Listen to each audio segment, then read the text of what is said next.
আজিক লাগি আমাক চকু মেলি চাৱা নাই, চকু মেলি চাৱা নাই। কমলি বাইদেউ তাত গেছিল আমাৰ গাঁৱৰে মানুহ এই 3 বছৰ আগতে। এতিয়া কি ক'লে, মই মটৰ কাৰেণ্ট মৰি আছো, তহঁতক ঘৰ দলং লাগে বুলি কৈছিল এই কমলিয়ে। মই মটৰ কাৰেণ্ট মৰি আছো, তহঁতক দলং ৰাস্তা লাগে, পিছে তোক ভোট দি পেলাই কি লাভ আছে?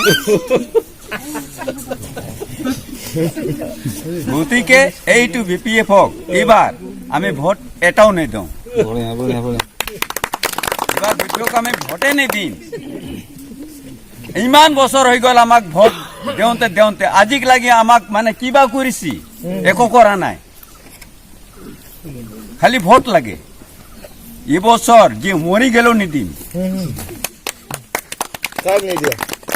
BPF-ক, ভোটে নিদিম। এবছৰ ইমান বছৰ হ'ল, আজি 17 বছৰ হৈ গ'ল, দলং এটা বনাইছি না ৰাস্তা এটা বনাইছি? অংগনবাদী একবাৰ বনালা, সেই বতাহে আহি পেলাই লৈ গ'ল।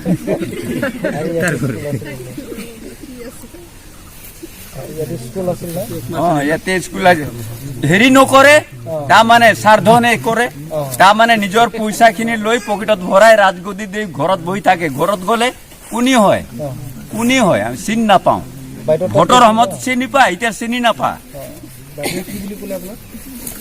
কমলি তাৰমানে কৈছে মোৰ মোটা নাই, মই মোটাৰ কাৰণে মৰি আছো, আৰু তহঁতক লাগে ৰাস্তা দলং।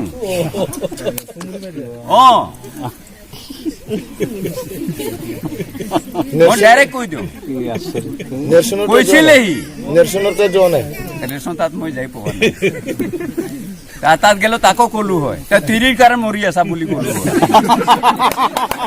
আমাক ক'ত চাবি বুলি কলো হয়। আহিবা লাগছিল ইয়াতে, তেতিয়া তাক মছলা দিলো হয় লেনচনক।